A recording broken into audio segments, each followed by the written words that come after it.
Mundo Psi TV é o canal da psicologia, psicanálise e psiquiatria. Enfim, é o canal dos estudantes, profissionais e para quem se interessa pelo mundo psi.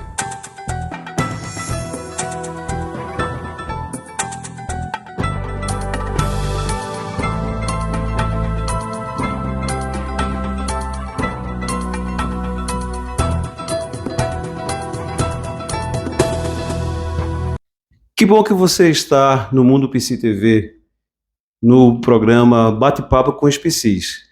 Hoje vamos conversar sobre depressão com a psicóloga clínica, especialista em TCC, doutora também em TCC, né, terapia cognitivo comportamental, psicóloga Ana Paula Ferreira.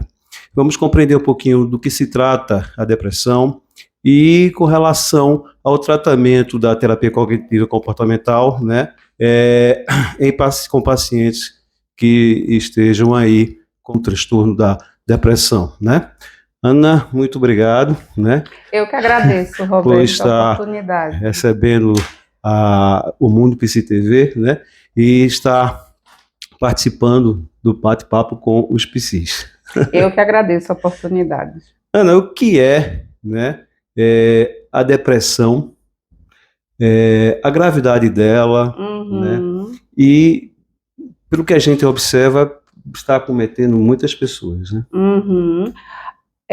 A depressão é um transtorno do humor que se caracteriza, né, por uma tristeza profunda, persistente, contínua, a falta de prazer e que causa também uma incapacidade funcional do indivíduo, com prejuízos significativos, né, nas relações profissionais, sociais, familiares, com perdas cognitivas, com dificuldades de memória, com apatia, com hipersonia, com diminuição do apetite, com insônia. Enfim, são alguns dos sintomas da depressão, e você falou que está acometendo muita gente, e isso parece que explodiu, né, com a pandemia da Covid, né, em 2019, 2020, e não é à toa que o Brasil é o segundo país, segundo a OMS, né, a Organização Mundial de Saúde, mas com um maior índice de pessoas com depressão no mundo, e o primeiro na América Latina.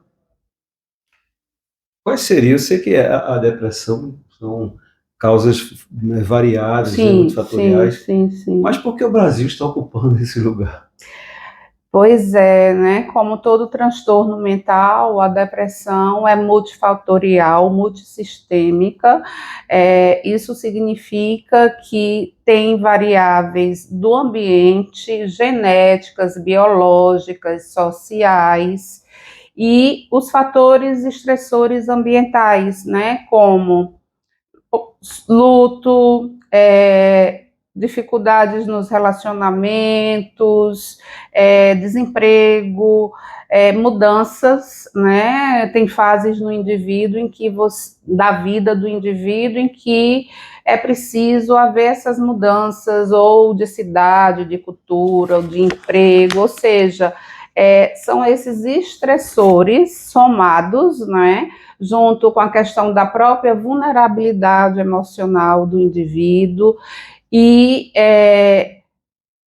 que vai impactar, né, profundamente na capacidade funcional, laboral, social do indivíduo e de seus familiares, né? Então, tem todas essas variáveis, é importante também analisar também o contexto, né, em que se acomete, em que o surgimento do adoecimento surgiu, não é que não é de uma hora para outra. Eu não sei se você sabe, isso é muito menos frequente, obviamente, mas hoje, né, existe a depressão infantil também, né? 2% dos casos, né, um índice muito menor que na adolescência e com adultos e idosos, né, mas são várias variáveis juntas, né, não existe uma relação causal, né, de causa e efeito, né, aconteceu X e o indivíduo teve esse episódio depressivo, enfim, mas basta ele ter um único na vida, né, que é uma das características do transtorno depressivo maior, a depressão maior, né, ou a depressão como é mais conhecida, e que esse episódio, em alguns casos, pode acontecer uma única vez na vida ou também ser recorrente, né, em fases do desenvolvimento ou ciclos de vida mais estressantes, com perdas, com lutos, né, com perdas de uma forma geral, né, que vai impactar na autoestima, vai impactar nas relações como um todo. Você está trazendo dois aspectos bem interessantes. A da Covid, sim, né? Que a gente poderia associar vários fatores, né? O próprio isolamento social, sim, né? sim. Mas também as perdas significativas que não tiveram nem a possibilidade do sepultamento, da despedida, né? Exatamente. E isso pode ficar, que a gente conhece de luto em aberto, né? Sim. E aí gerar o luto patológico, vamos dizer assim, que vai desencadear na... Bem importante, aí já entra nas comorbidades, né, que a depressão, o que são comorbidades, né, uma doença pode vir associada a outras, né, e no caso dos transtornos mentais é muito comum existir essas comorbidades. Então, é muito comum pacientes depressivos, ansiosos, né? É muito comum pacientes enlutados e que podem vir a ter a depressão, não é? Entrar nesse quadro de tristeza profunda e prolongada, né? Mesmo numa situação de luto, não é à toa que o luto patológico, né, você citou, entrou no ano passado no Manual de Diagnósticos Estatísticos, o DSM-5, não é, como transtorno, né, que antes, até então, não era, né, e daí é importante estar atento aos sinais. Dentro desses sintomas que eu coloquei, né, eu citaria 3, principalmente, né, essa questão da insônia, da hipersonia, a perda do apetite, a falta de prazer, principalmente, né, o do sentido da vida, aquele vazio profundo e a tristeza profunda e contínua. Agora, com relação à criança, né, o público infantil, eu estou sempre tocando, né, nessas conversas, com relação à tecnologia. Né? Seria um dos caminhos, uma das causas, especificamente da depressão infantil e até mesmo da adolescência, por causa que a gente está observando que logo cedo os pais estão entregando, né, celulares, crianças com 2 anos, 3 anos já está com um excesso de tela, de uso de tela, né? E ao invés de ter uma aproximação muito maior com os pais, uma relação muito maior com os pais, ter uma relação muito maior com as telas, com o virtual. Isso poderia ser também um caminho a ser pesquisado?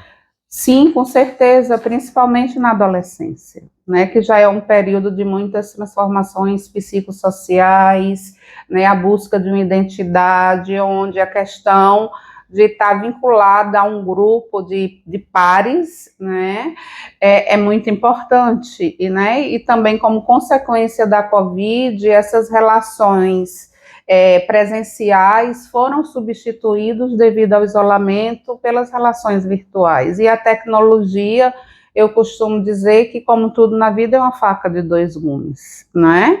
É preciso, principalmente os pais, estarem muito atentos, né? A criança ou adolescente que fica muito tempo trancado no quarto, o que é essa criança, esse adolescente está consumindo, com quem ele está se comunicando, que a gente sabe que existe muitos casos de pedofilia, de abusos, de bullying, né, nessas deepfakes, enfim. Então, é muito importante esse olhar mais cuidadoso dos pais e com relação às crianças também, porque o que a gente vê é que alguns pais, até por falta de informação, né, obviamente, eles colocam as telas como chupetas virtuais.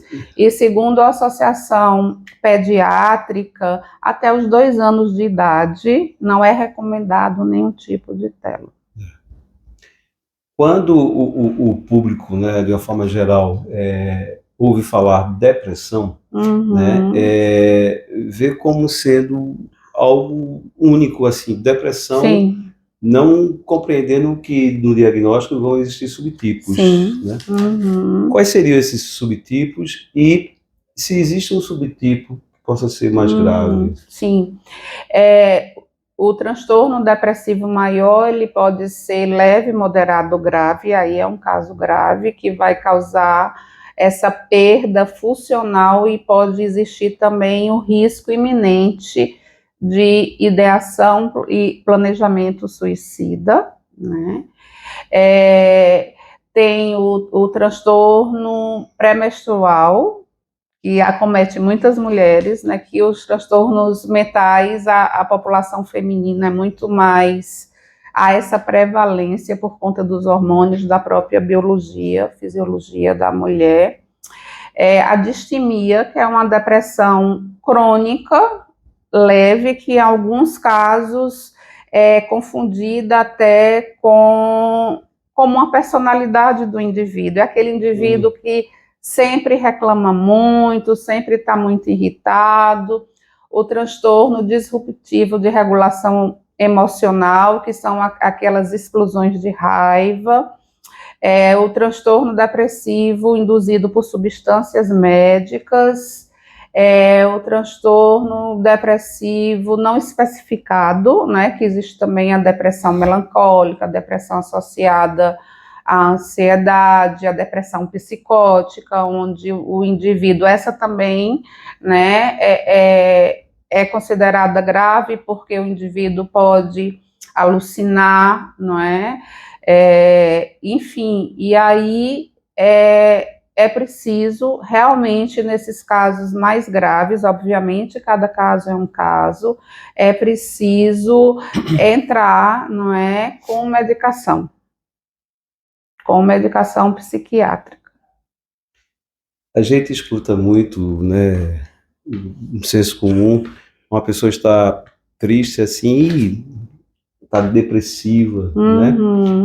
Como a gente pode diferenciar, como o público, né, pode entender a diferença de uma tristeza normal, que qualquer pessoa, né, pode um dia estar, né, ficar, de uma depressão? É importante essa pergunta, porque na depressão, essa tristeza profunda, ela é contínua. Não são episódios de tristeza, como no luto, por exemplo, né? E não impacta tanto o funcionamento do indivíduo na sua qualidade de vida em geral. Né? Então, né, no caso da depressão, tem pacientes que não conseguem se levantar da cama, né? Tamanha falta de energia, falta de prazer, tristeza profunda, né? Esse paciente já não consegue cumprir com suas demandas, ele não consegue se alimentar, né? A perda do apetite também é um outro sintoma. Ele tem transtornos do sono, ele não consegue dormir, não é? Não consegue estabelecer uma rotina mínima, né? E sempre os sintomas também juntos de cansaço, excessiva fadiga, e essa falta de energia em geral, e do prazer também. E como explicar também a depressão endógena e exógena? No caso, a depressão endógena está muito mais causado nessa parte biológica, né, do indivíduo. Já a exógena também está relacionada a esses estressores ambientais, né? Então, a gente poderia diferenciar rapidamente por aí, né, nessas características. O estresse, né? O estresse contínuo, a ansiedade Sim. crônica também, né? O estresse crônico, aliás, e a ansiedade poderiam ser portas abertas aí. Com certeza, né? O próprio burnout, né? Porque a maioria dos casos de depressão impacta diretamente no trabalho, né? Em casos de absenteísmo no trabalho. Então, a forma como o indivíduo vai lidar com esse estresse vai fazer toda a diferença, porque o estresse faz parte da vida, o sofrimento faz parte da vida. Agora, a forma como o indivíduo vai lidar manejando esse estresse, a forma como ele vai interpretar esse estresse, faz toda a diferença, né? Ele pode, em termos de impactos maiores ou menores, para a sua qualidade de vida de forma geral. E nesse ambiente que a gente vive, né, corrido, em que as pessoas não têm tempo para parar, para desacelerar, para ter um lazer, para ficar com a família, para desenvolver vínculos, né, que isso também é muito importante, né, o paciente depressivo, ele não quer sair de casa, né, ele quer se isolar socialmente, então podem sim, não, serem considerados, né, um caminho, não é, para a depressão se expressar, digamos assim. Você falou que o sofrimento faz parte da vida, né? Isso aí é algo que a gente sabe, né? Mas quando a gente observa certos adolescentes que tem hoje a cultura do imediatismo, a baixa capacidade de frustração, né? São componentes, né? São características dessa personalidade desses adolescentes atuais que poderão, deixá-los vulneráveis e precipitar também numa situação de uma frustração, né, que não consiga ser bem assimilada, né, numa condição de eu não consegui aquilo que eu queria, né, eu não consegui namorar com aquela menina, né, porque tem que ser tudo imediato, não tem aquela paciência, né, de esperar, de conquistar. São componentes para também a pessoa desenvolver esses adolescentes desenvolver algum tipo de depressão? Não necessariamente, eu acho que é muito mais do que isso, né? No caso, a maneira de lidar com a frustração, eu acho que está muito mais relacionada, Roberto, à ausência de limites, né? E isso no adolescente é fundamental, né? É uma fase em que há muitos conflitos familiares, porque até para justificar um pouco também essa ausência desses pais, né, que precisam trabalhar, obviamente, né, e daí tentam compensar os filhos, né, recompensar com coisas materiais, com presentes, enfim, e terminam deixando um pouco flexível essa questão das regras, dos limites, dos deveres, né? E aí pode vir a frustração, o estresse, a raiva, a impulsividade, né? E obviamente, isso vai depender da condição de vulnerabilidade do paciente,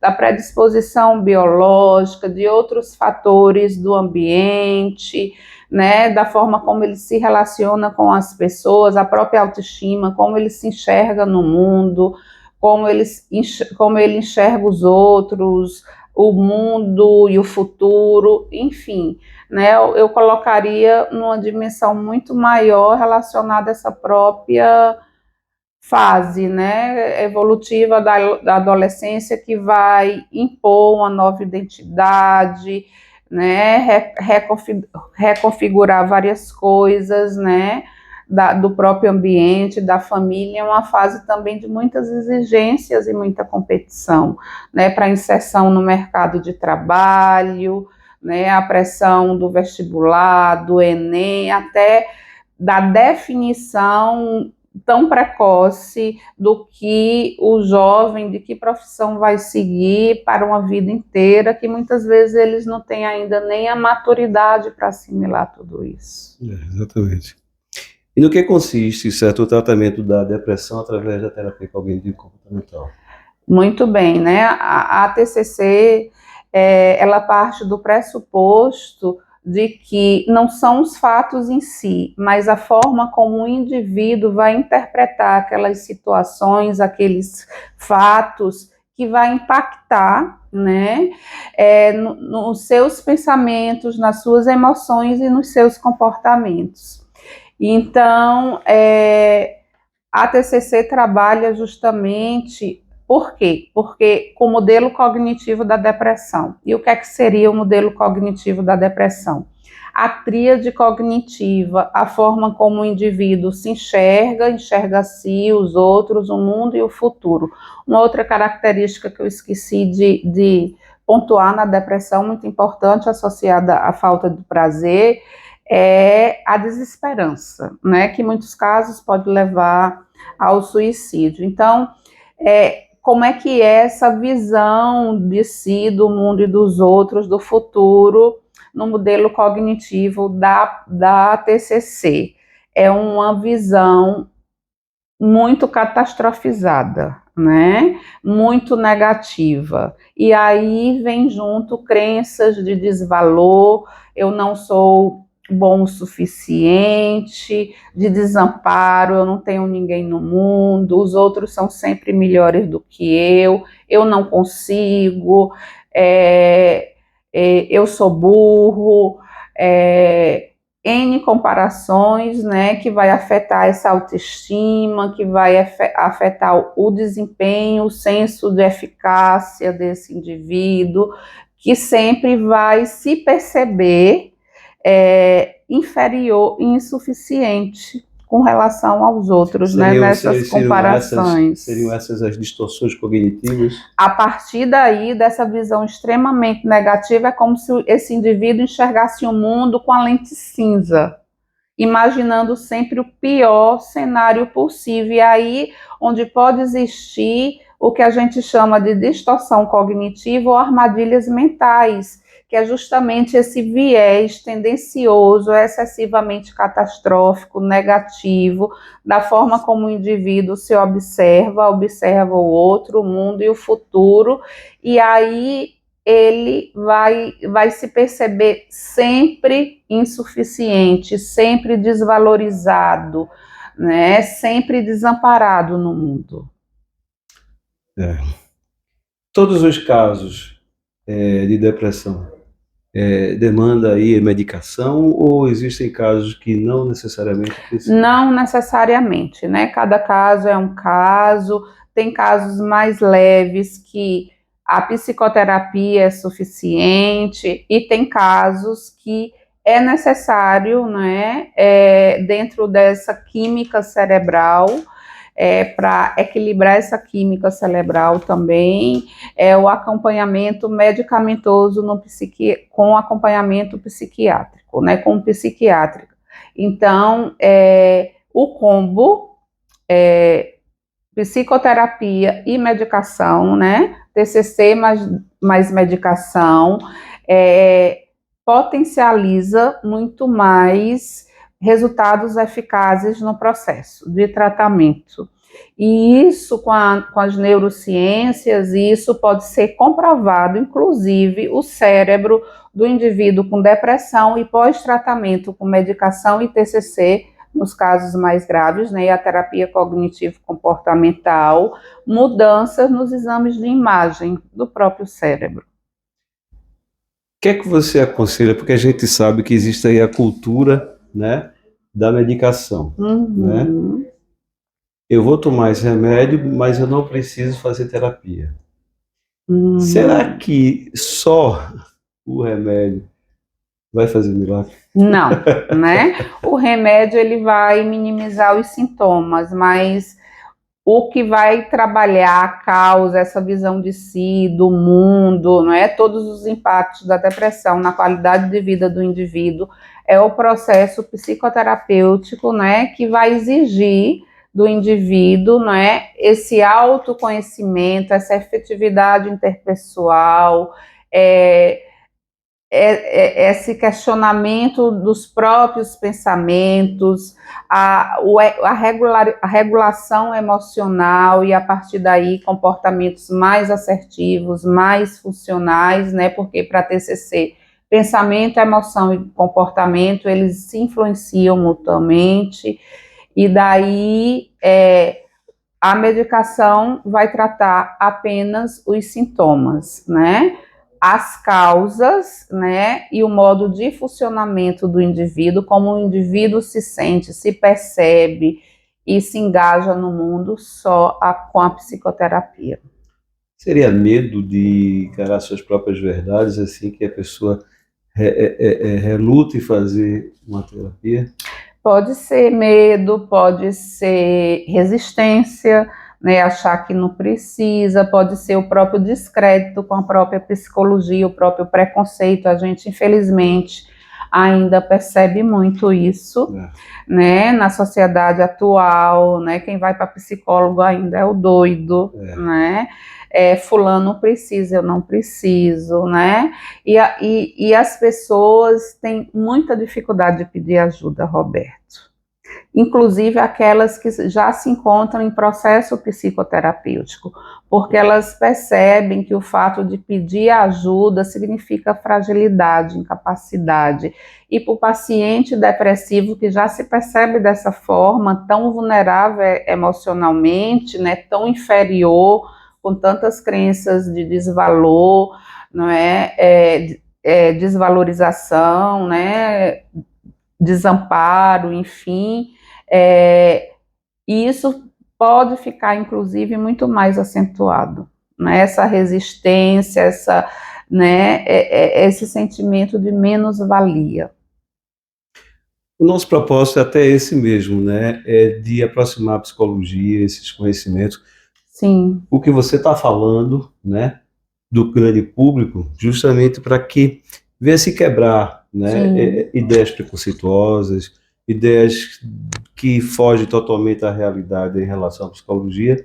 Por isso que o público, ouvindo você, também vai refletir, aquelas pessoas que têm esse tipo de pensamento, vai refletir sobre isso, né, e talvez quebre, né, essa barreira essa resistência, né, essa visão preconceituosa, inclusive até por falta de informações, né, do que a psicologia como ciência pode oferecer. Com certeza. Né? E isso é muito importante, essa psicoeducação. A TCC trabalha muito com psicoeducação, né, que é levar essas informações ao paciente do que está acontecendo com ele, né, para ele poder se automonitorar, para ele perceber essas emoções intensas, para ele perceber como ele vai se comportar, que pensamentos catastróficos, intrusivos, né, pode estar vindo à mente, e como ele vai lidar com tudo isso. Certeza. Ana, suas considerações finais, o que é que você está achando desse projeto? Eu queria parabenizá-lo, Roberto. Eu acho que levar cada vez mais informações à população de uma forma geral, não é? É um compromisso, inclusive, ético da psicologia, de nós psicólogos, né? Informar a população, para que ela possa pedir ajuda, né? Inclusive até o slogan da campanha Janeiro Branco desse ano é justamente saúde enquanto houver tempo, né? Devido a esses aumentos de casos de depressão, de ansiedade no Brasil, os índices de suicídio, inclusive em jovens, em adolescentes, têm aumentado muito, né? E é muito importante a informação. Informação salva vidas, né? E desmistificar que depressão não é frescura, depressão não é preguiça, né? Levante da cama, você tem tanta coisa boa, você tem tudo, porque você está aqui, não é falta de Deus, né? E depressão é uma doença, é um transtorno mental e que precisa ser tratado, né? O mais breve possível e que tem consequências que vão impactar não só o indivíduo, mas a sua família, o seu trabalho, as suas relações, de uma forma geral. Exatamente. Ana, só temos a agradecer, né? E já convidá-la para uma próxima oportunidade, né? Eu é que agradeço a oportunidade, foi ótimo esse nosso bate-papo aqui, Roberto. Só para finalizar, né, com a ilustração, é alguém com depressão, com essa apatia, essa falta de prazer, né, que muitas vezes não tem nem energia para levantar da cama, é como se alguém dissesse para alguém que está com a perna quebrada, vá correr. Ou alguém que sofre asma, respire, né? Quando o indivíduo está numa crise asmática, né? E essa analogia é importante porque não é falta de vontade ou frescura, é um adoecimento. E precisa de ajuda, ser encaminhado, né, pedir ajuda, porque quanto mais cedo, né, o tratamento e a prevenção também pode também salvar vidas, né? É melhor prevenir do que remediar. Com certeza. Obrigada a todos e até uma próxima oportunidade. Se Deus quiser, e vamos ter, né? Vamos Obrigada, Roberto. Parabéns pelo projeto. Obrigado. Então, pessoal, gostou? Compartilha, né? Dá o seu like, conversa com as pessoas ao redor, dizendo que tem um canal aí que está falando sobre psicologia, né? Falando sobre esse universo da psique, que vai ser muito bom a gente espalhar, né, essa ideia e esse projeto vingar e que a gente possa até mesmo, como a Ana falou, salvar vidas.